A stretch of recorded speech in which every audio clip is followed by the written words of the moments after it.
Eh bien bonjour à tous, c'est l'heure de Classe Classique, votre rendez-vous hebdomadaire de musique classique, tous les dimanches soirs de 18h à 19h sur RVL.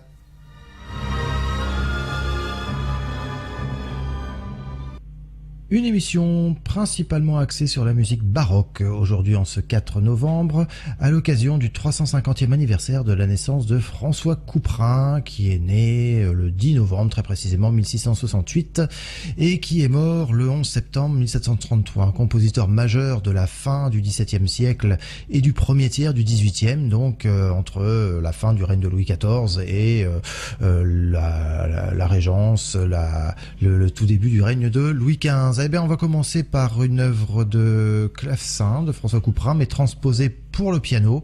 Il s'agit du Carillon de Cythère, tiré de son 14e ordre pour clavecin, interprété au piano par Alexandre Tarot.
C'était Le Carillon de Cythère, une œuvre pour clavecin de François Couperin, transcrite pour piano par Alexandre Tarot. Nous allons continuer avec une œuvre composée par un ami de la famille de Couperin, c'est Michel Richard de Lalande, compositeur bien connu de l'époque du règne de Louis XIV. Voici l'ouverture de sa première suite pour orchestre par l'orchestre La Symphonie du Marais que dirige Hugo Rennes.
Vous venez d'entendre l'ouverture de la première suite pour orchestre de Michel Richard de Lalande. Michel Richard de Lalande était en quelque sorte l'un des enseignants, l'un des professeurs de François Couperin, et d'une certaine façon, il lui a servi de remplaçant. François Couperin a hérité de son père de la charge d'organiste à l'église Saint-Gervais à Paris. C'était une charge qui était héréditaire, mais lorsque son père est décédé, il n'avait que 11 ans, il n'était pas encore en capacité de tenir l'orgue de façon régulière. Donc c'est Michel Richard de Lalande qui l'a dépanné et qui pendant quelques années a occupé la tribune de l'orgue jusqu'à ce que François Couperin lui-même soit en capacité de jouer lui-même. Et bien écoutez, justement une pièce d'orgue par François Couperin, il en a somme toute écrit assez peu des œuvres pour orgue. Voici la messe propre pour les couvents, voici un extrait en tout cas de cette messe propre pour les couvents, c'est l'élévation et la tierce en taille. Elle est enregistrée sur l'orgue même de Saint-Gervais, l'orgue dont Couperin lui-même a été titulaire à partir de la mort de son père en 1679, et c'est Marie-Claire Alain qui nous interprète cet extrait de la messe propre pour les couvents.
Vous venez d'entendre un extrait de la messe propre pour les couvents de François Couperin par Marie-Claire Alain. Et nous allons continuer avec un membre de la famille de François Couperin, puisque François Couperin, qu'on surnomme parfois Couperin le Grand, faisait partie d'une famille où il y avait de nombreux musiciens, dont le plus connu, c'est son oncle Louis Couperin, qui vivait sous Louis XIII et sous Louis XIV.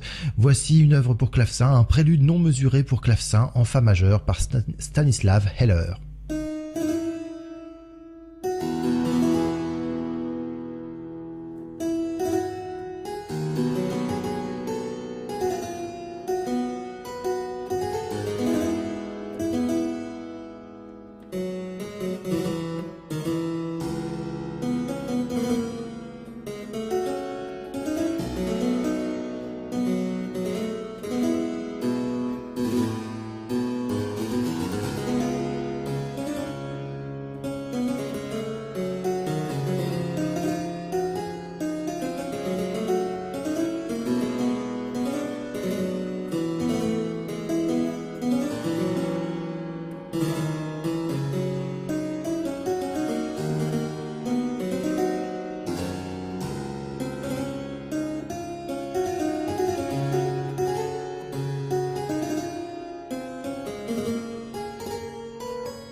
Vous êtes toujours sur RVL, sur 103.1, et nous poursuivons cette émission consacrée à François Couperin à l'occasion du 350e anniversaire de sa naissance. Après ce petit prélude de Louis Couperin, son oncle, voici du Corelli. Corelli, c'est un musicien italien, à peu près de la même époque, et François Couperin a adapté au goût français le style de Corelli, qui était un musicien qu'il appréciait tout particulièrement. Il s'était beaucoup intéressé notamment à ses sonates d'église. Alors voici l'une de ses sonates d'église, c'est la sonate d'église opus 5 numéro 4, elle est en fa majeur. Je vous propose d'en entendre les 3 premiers mouvements, Adagio, Allegro et Vivace, dans l'interprétation de Andrew Manze au violon et de Richard Égard au clavecin.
Vous venez d'entendre le début, les 3 premiers mouvements de la sonate d'église opus 5 numéro 4 de Arcangelo Corelli.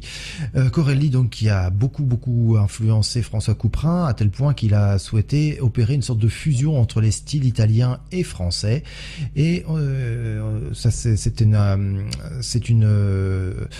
quelque chose qu'il a essayé de développer tout particulièrement dans ses concerts royaux et dans ses sonates en trio. Mais on trouve ça également dans une œuvre un peu particulière qu'il a intitulée Apothéose, composée à la mémoire de Lully, dans laquelle il y a une ouverture où il essaie justement de concilier le style français et le style italien. Alors cette ouverture a un titre à rallonge, ça s'appelle Apollon persuade Lully et Corelli que la réunion des goûts français et italiens doit faire la perfection de la musique. C'est un peu interminable, mais en tout cas la musique elle est très très belle et c'est Christophe Rousset à la tête des talents lyriques qui nous l'interprète dès à présent.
Nous venons d'entendre le début du concert instrumental sous le titre d'Apothéose, composé à la mémoire immortelle de l'incomparable Monsieur de Lully. C'est une œuvre donc de Couperin qui date de 1723. Et figurez-vous que les œuvres de Couperin étaient bien connues même à l'extérieur de nos frontières, puisque l'immense Jean-Sébastien Bach a adapté l'une de ses pièces pour clavecin pour sa femme, pour le fameux livre, le petit livre d'Anna Magdalena, qui était destiné donc à sa femme, mais aussi à ses enfants d'ailleurs.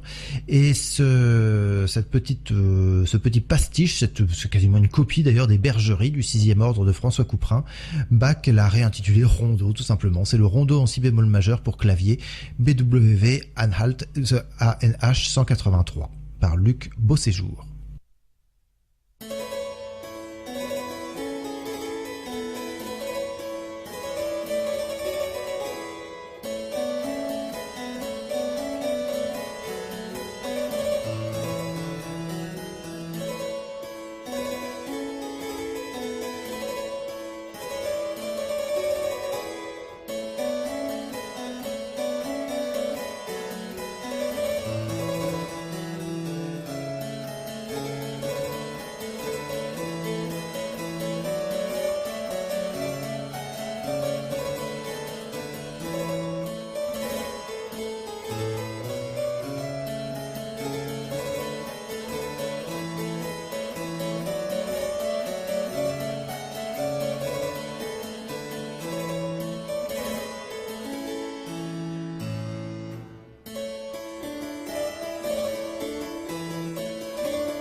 Nous venons d'entendre un extrait du Petit livre d'Anna Magdalena de Bach, inspiré de façon très fidèle des Bergeries, extrait du 6e ordre de François Couperin. François Couperin que nous retrouvons tout de suite dans le concert royal numéro 8, l'ouverture du concert royal numéro 8, qui est sous-titré Dans le goût théâtral. Cette œuvre de François Couperin nous est interprétée à nouveau par les talents lyriques placés sous la direction de Christophe Rousset.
C'était l'ouverture du 8e concert royal de François Couperin. François Couperin dont on sait qu'il a eu quelques élèves, notamment un certain François d'Agincourt. Et ce François d'Agincourt, eh bien, c'est un musicien normand puisqu'il est né à Rouen en 1684 et il y est mort en 1758. Et en 1733, l'année même de la mort de Couperin, il a publié des œuvres pour clavecin qui s'inspirent très sincèrement, très sérieusement de la musique de Couperin lui-même. Voici donc la Doudemare, une pièce pour clavecin de François d'Agincourt, publiée en 1733. Elle est interprétée au clavecin par Stéphane Béchy.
C'était La Doudemar, une petite pièce pour clavecin de François d'Agincourt, élève de François Couperin.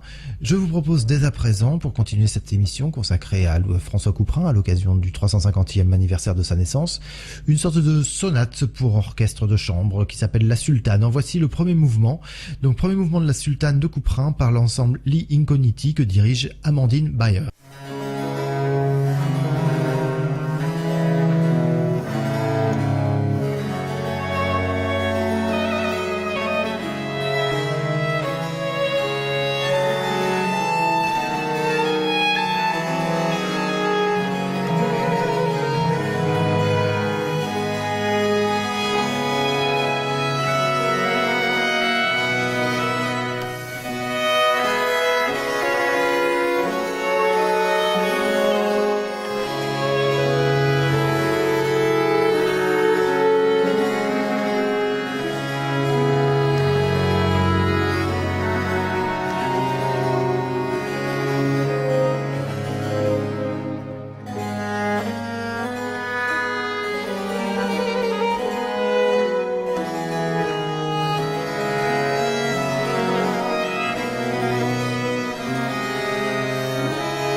Après cette sultane de François Couperin, une autre petite pièce de François Couperin au titre tout aussi pittoresque, c'est le Rossignol en amour. C'est une petite pièce pour flûte à bec qui nous est interprétée par Dorothée Oberlinger.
Nous poursuivons sur RVL cette émission consacrée à François Couperin, qui a été, comme je vous l'ai dit, il est né il y a 350 ans. Il a été, après sa mort en 1733, il a été quelque peu oublié pendant environ 150 ans.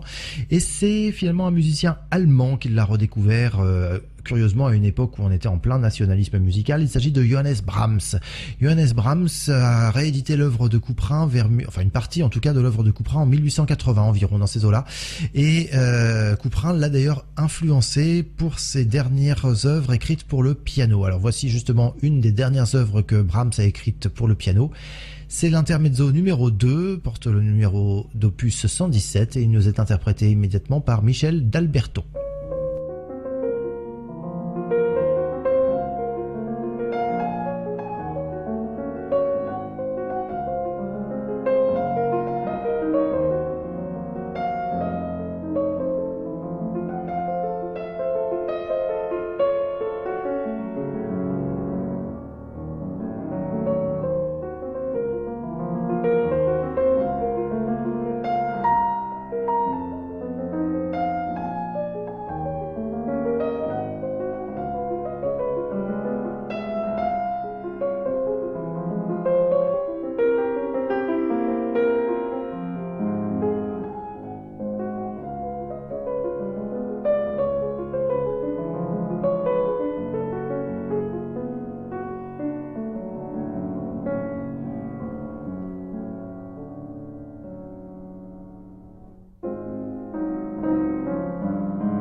Vous venez d'entendre le deuxième intermezzo pour piano de Johannes Brahms par Michel d'Alberto. Et nous retrouvons pour une dernière fois François Couperin dans une œuvre pour deux viols de gambe. C'est le 12e concert à deux viols de gambe, dont voici le 4e mouvement. Il nous est interprété par Jérôme Antaille et Kaori Uemura.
Et pour conclure cette émission consacrée à Couperin, après cet extrait du 12e concert à deux viols de François Couperin, voici une œuvre qui lui est dédiée par l'un de nos plus grands musiciens du 19e et 20e siècle, c'est Maurice Ravel, avec une œuvre composée vers 1917 qui s'appelle Le tombeau de Couperin précisément. En voici la troisième partie, Forlane.